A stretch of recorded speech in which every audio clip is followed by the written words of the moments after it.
Hello friends, welcome to GMHS study classes. आज हम start कर रहे हैं class 11 commerce accounts chapter 4 journal question 15। यहाँ पर बाकी सारे जर्नल एंट्रीज़ के सम्स हैं वो अपलोडेड है चैनल पे। सिर्फ ये एक क्वेश्चन 15 अपलोडेड नहीं था। जो भी मैं यहाँ पर अपलोड कर रही हूँ पूरा एक्सप्लेन भी करूँगी और उसका सॉल्यूशन भी यहाँ पर दिखाऊँगी। अगर आपको बाकी सारे सम्स चाहिए फ्रॉम चैप्टर 1 to 10 तो आप प्लेलिस्ट चेक कर सकते हैं, जिसकी लिंक आपको डिस्क्रिप्शन में मिल जाएगी। अकाउंट्स की प्लेलिस्ट है, एक सीक्वेंस में सारी वीडियोस उसमें इंक्लूडेड है। तो स्टार्ट करते हैं क्वेश्चन 15।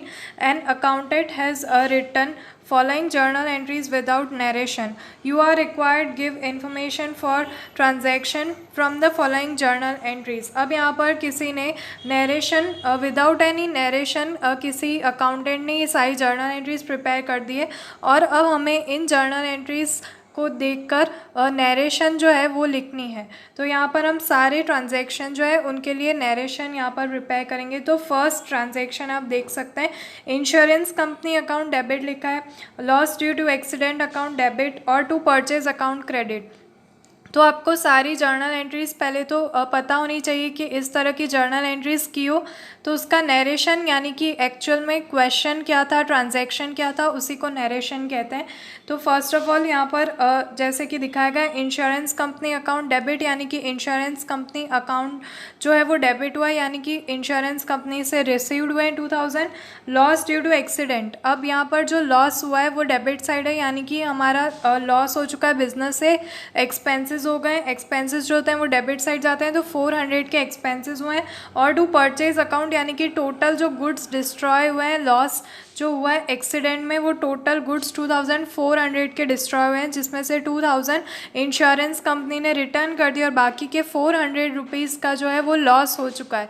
अब इसी जो पूरे ट्रांजैक्शन को है आपको नरेट करना है यानी कि एक पूरा ट्रांजैक्शन यहाँ पर लिख कर दिखाना है। तो इस तरफ आप देख सकते हैं यहाँ पर फर्स्ट जो है वो हमने लिख दिया है, being goods of rupees 2400 destroyed in accident for which insurance company accepted a claim of rupees 2000 and remaining amount is debited to loss by accident account। तो इस तरह से आपको ये पूरा जो नरेशन है वो लिख देना है।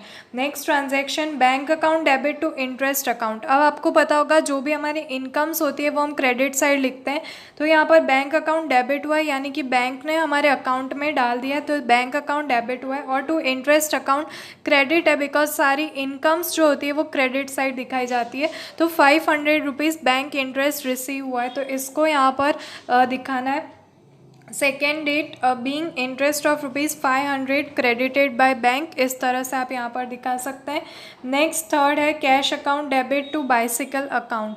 अब यहाँ पर कैश अकाउंट डेबिट यानी कि हमें कैश रिसीव हुआ है और बाइसाइकिल अकाउंट क्रेडिट साइड है यानी कि हमने ये बिज़नेस से निकाल दी है और ये बिज़नेस से असेट जो है वो डिक्रीज़ हो चुकी है।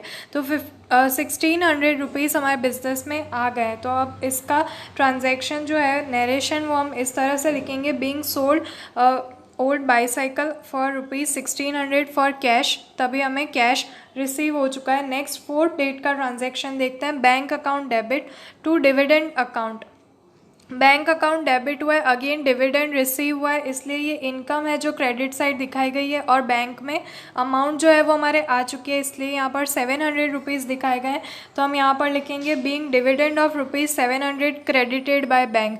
जब बैंक किसी अकाउंट होल्डर के अकाउंट में कुछ भी अमाउंट डालते हैं तो उसे क्रेडिटेड लिखा जाता है।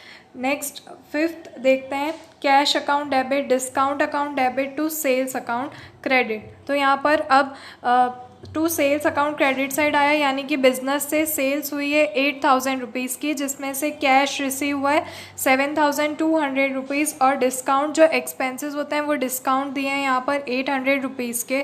तो अब आपको यहाँ पर कैलकुलेट करना है कि जो डिस्काउंट दिया है उसका परसेंटेज क्या है। तो टोटल सेल्स है 8000 और 800 रुपीज़ का डिस्काउंट है यानी कि 10% होता है। तो इस तरह से आपको यहाँ पर नरेशन लिखनी होगी, being sold goods of rupees 8000 for cash at 10% cash discount. तो इस तरह से ये आपने नरेशन दिखा दिए, यानी कि एक्चुअल में जो ट्रांजैक्शन हुआ होता है वो हमें यहाँ पर पूरा दिखाना होता है। Next transaction number 6, last transaction, donation account debit to cash account to purchase account. तो यहाँ पर डोनेशन किया है 2500 का, और एक्चुअल में 2500 कैसे गए, कैश भी दिया है और परचेज अकाउंट यानी कि गुड्स भी हमने डोनेशन में दे दिए हैं, इसलिए ये दोनों जो है अकाउंट्स क्रेडिट साइड दिखाए गए हैं। तो हम यहाँ पर लिख सकते हैं being cash of ₹1000 and goods of ₹1500 given as donation from the business. तो अब आप समझ गए होंगे किस तरह से हमने सारी जो जर्नल एंट्रीज प्रिपेयर करके दी थी उस पर से नरेशन जो है वो लिख लिए। आई होप आपके डाउट्स अब क्लियर हो गए होंगे। वीडियो आपके लिए हेल्पफुल रहो तो लाइक कर दीजिए, फ्रेंड्स के साथ इसे शेयर कर दीजिए, और अगर आप हमारे चैनल पर नए हैं तो चैनल को सब्सक्राइब कर दीजिए। मिलते हैं हमारे नेक्स्ट वीडियो में, तब तक के लिए गुड बाय।